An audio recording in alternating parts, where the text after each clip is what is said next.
अस्सलाम वालेकुम एवरीवन। मेरी कहानी अच्छी लगे तो चैनल को सब्सक्राइब ज़रूर करें। तो आइए सुनते हैं सैयदजादियों और जिनजादियों की सच्ची कहानी। पुराने ज़माने में एक बस्ती थी जहाँ एक मुअज़्ज़िज़ मगर गरीब घराना आबाद था। उस घराने की औरतें सैयदजादियाँ थीं। उनके चेहरे नूरानी, अखलाक पाकीज़ा और दिल अल्लाह की याद से मामूर थे। वो अपने हाल पर खाना रहे थे, लोगों से कभी शिकायत न करती। मोहल्ले वाले भी इनका एहतराम करते क्योंकि जानते थे कि ये आले रसूल सल्लल्लाहु अलैहि वसल्लम की औलाद हैं। लेकिन दुनिया की आजमाइशें इनका पीछा नहीं छोड़ती थीं। शोहर और बाप का साया न था, घर की जिम्मेदारी इन्हीं पाकीज़ा औरतों पर थी। कभी कभी खाने को रोटी मुयस्सर ना आती, कभी बीमार हो जाती मगर दवा खरीदने के पैसे ना होते। फिर भी सब्र के साथ कहती, अल्लाह बेहतर कारसाज है। एक दिन ऐसा हुआ कि 3 दिन तक घर में चूल्हा न जला। बच्चे भूख से निढाल थे। सैयदानी ने कुरान पाक उठाया और दुआ मांगी, या अल्लाह, हम आले रसूल सल्लल्लाहु अलैहि वसल्लम की औलाद हैं, हमें रुसवा न कर, हमारी इज्जत रख ले। उसी वक्त दरवाजे पर हल्की सी दस्तक हुई। बाहर देखा तो एक थैला रखा था जिसमें आटा, दाल और कुछ पैसे भी थे। दरवाजे पर कोई न था। वो हैरान रह गई कि ये किसने रखा।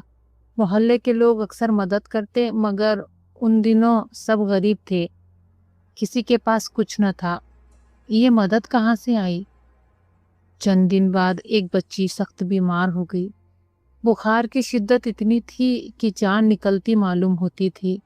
सैयदानी रोते हुए कहती, या अल्लाह, हम गरीब हैं, दवा कहाँ से लाएं? रात के वक्त जब सब सोने लगे तो एक छोटी सी बोतल दरवाजे के पास रखी मिली, जिस पर कोई नाम ना निशान था।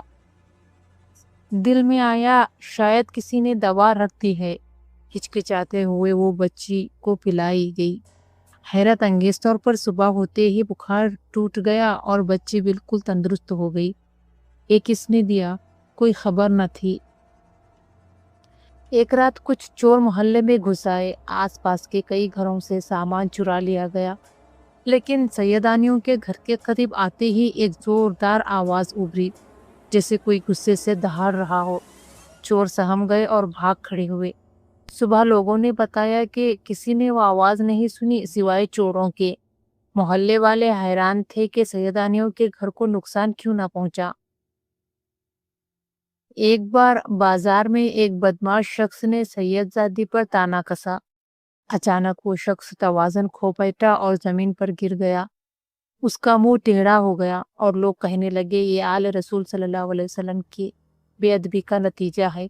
सैयदजादी खामोश रही मगर दिल में सोचती रही कि ये सब कैसे हुआ। कभी कभार घर में दिया जलाने के लिए तेल न होता, लेकिन जब अंधेरा छा जाता तो हैरत तौर पर बगैर दिया जलाए कमरे में रोशनी फैल जाती। बच्चे खेलने लगते और कहती, यह अल्लाह का करम है। यूं वक्त गुजरता रहा। सैयदानियों को बार बार ऐसा लगता जैसे कोई पोशीदा ताकत उनकी मदद कर रही है। कभी खाने का इंतजाम हो जाता, कभी बीमारी टल जाती, कभी इज्जत महफूज रहती। लेकिन वो ताकत कौन है, ये राज अभी तक खुला नहीं था। ये एक दिन सैयदानियों के घर के करीब एक नई औरत नजर आई, निहायत सादा कपड़ों में मगर चेहरे पर अजीब नूरानी सुकून। उसने आकर कहा, मैं अभी पास के मकान में किराए पर आई हूँ। तुम लोग मुझे अच्छे लगे, क्या हमसाई होने के नाते दोस्ती करोगी? सैयदानियों ने उसे खुशी से कबूल किया। वो औरत अक्सर शाम को आती, कभी बातें करती, कभी बच्चियों को कहानियां सुनाती, कभी हाथ में मिठाई या फल होता और कहती, ये मेरे पास ज्यादा था, तुम ले लो। और उस दिन सैयदानियों ने देखा कि वह औरत 2 दिन से नहीं आई। सोचा हाल पूछने जाएं। जब उस मकान पर पहुंचे जहां वो रहती थी तो मोहल्ले वाले हैरत से बोले, यहाँ तो कई साल से कोई नहीं रहता, ये मकान तो खाली है। सैयदानियों के दिल कांप गए। क्या वो औरत इंसान थी या कुछ और? एक मर्तबा एक सैयदानी सख्त बीमार हो गई। बुखार और कमजोरी ने निढाल कर दिया। पैसे न थे कि हकीम या डॉक्टर दिखा सकें। उसी हालत में एक दिन दरवाजे पर दस्तक हुई। बाहर एक अजनबी औरत खड़ी थी, हाथ में पत्ते और जड़ी बूटियां। वो मुस्कुरा कर बोली, मैं हिकमत जानती हूँ, ये दवाई बनाकर पिलाओ, इंशाअल्लाह शफा होगी। सैयदानियों ने वो दवा बनाई और मरीजा को पिलाई। सुबह होते ही बुखार टूट गया, मरीजा बिल्कुल तंदुरुस्त हो गई। शुक्रगुजार होकर अगले दिन वो औरत को ढूंढने निकली, मगर ना उसका पता मिला ना कोई निशानी। मोहल्ले वालों ने कहा, हमने तो ऐसी कोई औरत यहाँ आते जाते नहीं देखी। घर की एक बच्ची की शादी तय हुई। गुर्बत इतनी थी कि जहेज का सामान भी न था। दिल में रंज था कि लोग क्या कहेंगे।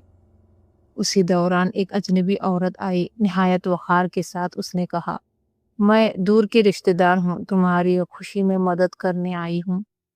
वो कई बर्तन, कपड़े और कुछ जेवर लेकर आई। शादी के दिन भी वो औरत घर के कामों में यूं शरीक हुई जैसे बरसों से साथ हो। सब मेहमानों ने तारीफ की कि वाकई बड़ी नेक और सखी औरत है। लेकिन शादी खत्म होते ही वो औरत गायब हो गई। किसी को याद न रहा कि वो किस घर की थी, किसकी रिश्तेदार थी। एक दिन सैयदानियों को किसी अजीज की इयादत के लिए दूसरे शहर जाना पड़ा। रात का वक्त हो गया और बस छूट गई। अंधेरे में परेशान खड़ी थी कि एक औरत नजर आई। उसने कहा, मेरा घर करीब है, रात यही आराम कर लो, सुबह तुम्हें स्टेशन तक पहुंचा दूंगी। वो औरत निहायत शफकत से अपने मकान में ले गई। वहां बिस्तर था, खाना था, सब कुछ था। सैयदानियों ने रात सुकून से गुजारी। सुबह जब वो उठी तो घर में कोई न था। बाहर निकली तो देखा कि वो जगह खुला मैदान है, वहाँ कोई मकान मौजूद ही न था।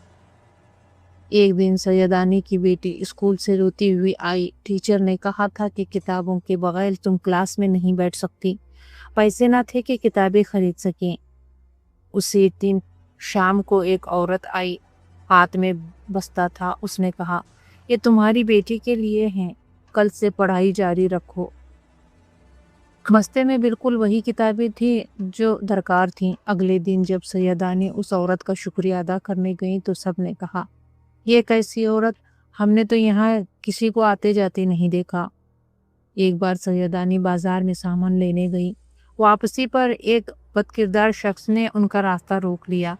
वो सख्त खौफजदा हो गई। अचानक एक औरत सामने आई और ऊंची आवाज में कहा, खबरदार, ये मेरी बहनें हैं, तुमने इनको तंग किया तो मुझसे बुरा कोई न होगा। वो शख्स कांप गया और फौरन पीछे हट गया। सैयदानियों ने उस औरत का शुक्र अदा किया, लेकिन पलट कर देखा तो वो औरत गायब थी।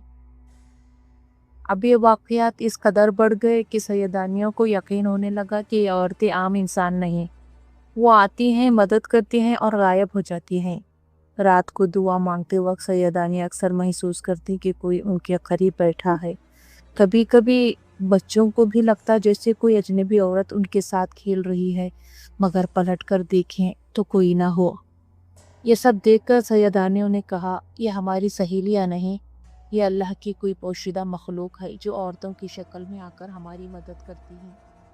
ये एक रात सैयदानियों में से बड़ी उम्र की सैयदानी तहज्जुद पढ़ रही थी। अचानक सहन में हल्की सी रोशनी सी फैल हुई। वही अजनबी औरत नमूदार हुई जो कई बार मदद के लिए आई थी। इस बार उसका चेहरा और ज्यादा नूरानी था। वो आगे बढ़ी और आहिस्ता से बोली, ऐ नबी पाक सल्लल्लाहु अलैहि वसल्लम की बेटियों की औलाद, अब वक्त आ गया है कि तुम हकीकत जान लो। सैयदानी कांप गई, बोली, कौन हो तुम, क्यों हमारी मदद करती हो? औरत मुस्कुराई और कहा, मैं औरत नहीं हूँ, मैं और मेरी बहनें जिन्नात में से हैं। हम नेक और पाक दामन जिन्नात हैं जो नस्ल रसूल सल्लल्लाहु अलैहि वसल्लम की हिफाजत पर मामूर हैं। जब तुम पर कोई मुश्किल आती है तो अल्लाह के हुक्म से हम तुम्हारी मदद करते हैं। ये सुनकर सैयदानियों की आंखों से आंसू बहने लगे। वो सजदे में गिरकर कहने लगी, अल्लाह तेरा शुक्र है कि तूने हमें तन्हा नहीं छोड़ा। कुछ दिन बाद सैयदानियों के बच्चे सहन में खेल रहे थे। अचानक उनके साथ कुछ और बच्चे खेलने लगे। वो निहायत खुश अखलाक और नर्म लहजे के थे। सैयदानियों ने समझा शायद मोहल्ले के बच्चे हैं। लेकिन एक दिन बड़ी बच्ची ने कहा, अम्मा, ये बच्चे अजीब हैं, खेलने के बाद एकदम गायब हो जाते हैं, ना दरवाजे से आते हैं ना जाते हैं।